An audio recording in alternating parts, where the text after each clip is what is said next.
Olá, pensadores! Conforme o vídeo que nós vimos contando a história de Annelise Michael,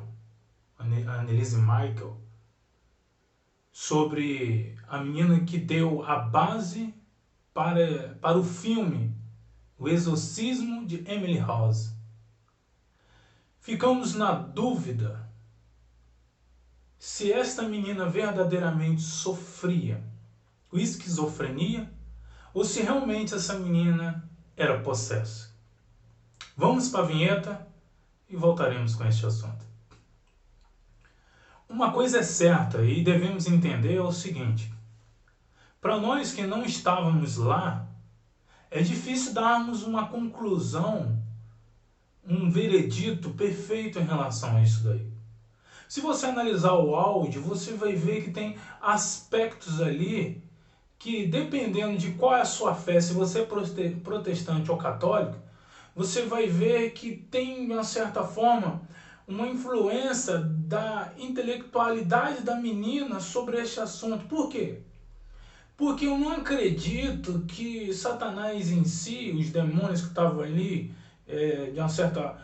os supostos demônios que estavam ali possuindo aquela menina, a mente dela, trazendo a fala naquele momento, eles trazem, acaba exaltando algumas coisas, alguns aspectos do culto, alguns instrumentos, alguns objetos do culto do meio católico, acabam trazendo uma certa exaltação que, se você olhar num contexto protestante, ou até mesmo católico bíblico do assunto, você vai ver que é uma glorificação sobre assuntos, sobre objetos que a própria Sagrada Escritura não dão.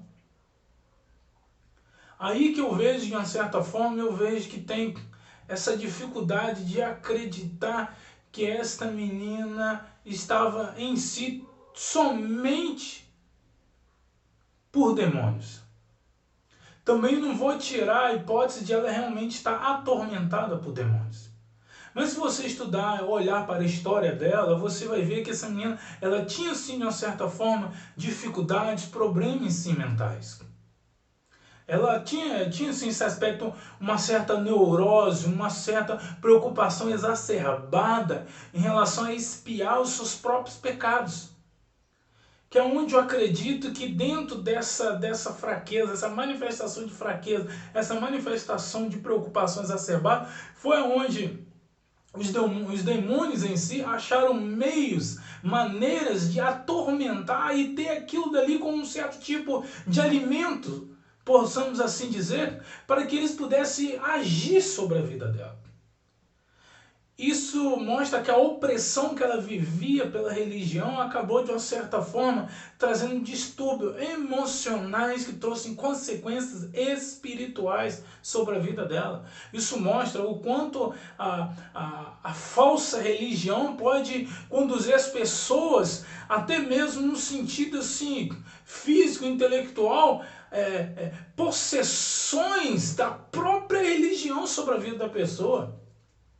Porque se nós vemos no enredo da Sagrada Escritura o quanto demônios podem destruir, atormentar a vida de um ser humano, nós vemos que a religião pode fazer até mesmo a mesma coisa ou até pior. Então eu vejo ali que essa menina, pela distorção errada da visão da fé, a distorção errada da visão da palavra de Deus, das coisas de Deus, fez que essa menina já estivesse em tormento intelectual sobre a mente dela. Aonde a falta da religião verdadeira, a falta da fé verdadeira, a falta do preenchimento verdadeiramente com a palavra de Deus, com as coisas de Deus, da maneira correta, sem legalismo, sem fanatismo, a falta disso fez que essa menina abrisse em brecha para que os demônios agissem a partir desse desvio emocional, psicológico, intelectual. Então eu não acredito que somente foi por causa da esquizofrenia que essa menina sofreu isso tudo, não, porque há aspecto ali que é preciso uma loucura muito exacerbada para poder manifestar essas evidências de possessão demoníaca, sem estar possuída por demônios. Eu acredito sim que essa menina estava possuída por demônios, mas também sofria de esquizofrenia. Tinha uma certa forma inclinação para pensamentos desviados, para a preocupação e o medo exacerbado da ação de demônios e da punição do divino. Essa menina precisava de ajuda.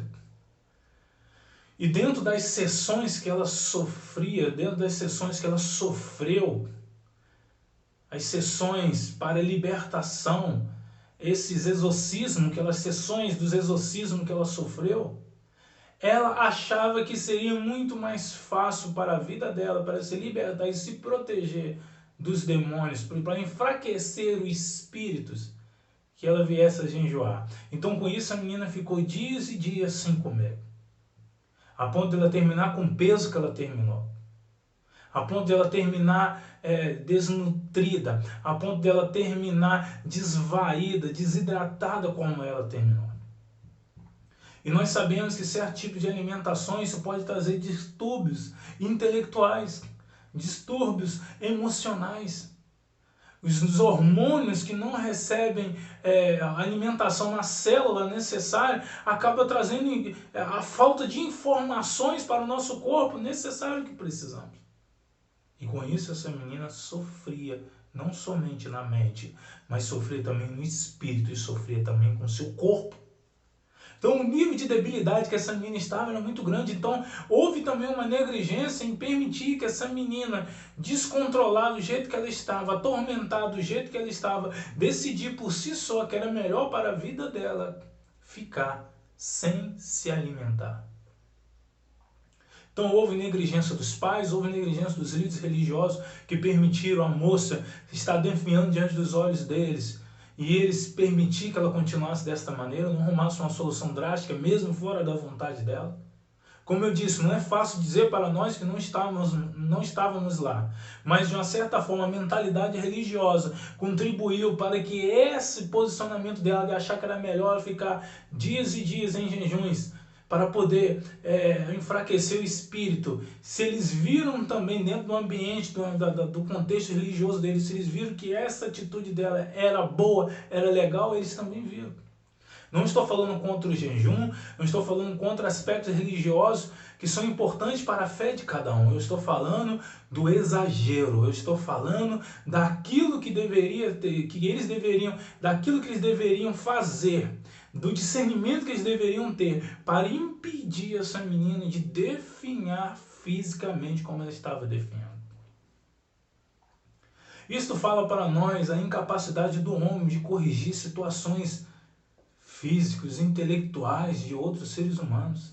Isso fala para nós também que assim como essa menina tinha esse problema de esquizofrenia, que já vinha um certo distúrbio sendo demonstrado anos antes de ela precisar desse processo de exorcismo, e houve a falta dos pais, dos líderes próximos em diagnosticar que essa menina precisava de uma ajuda sim da área da medicina, um apoio terapêutico, precisava de uma boa fé, de um ensinamento correto para ela solidificar a fé dela e não se descambar para a loucura e abertura para a possessão demoníaca. Isso daí eles também falharam.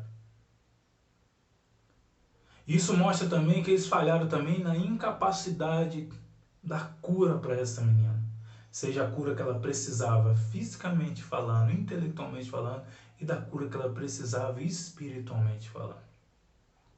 Eles falharam em dar o apoio que essa menina precisava, espiritualmente falando. Essa menina precisava de uma ajuda espiritual, ela precisava de um poder além, ela precisava de uma atitude além, que quando você olha para o relato bíblico e vê as manifestações de demônios e a ação do Filho de Deus, de Jesus Cristo, em expulsar aqueles demônios, nós vemos que essa realidade falta para nós. Falta para nós poder. Falta poder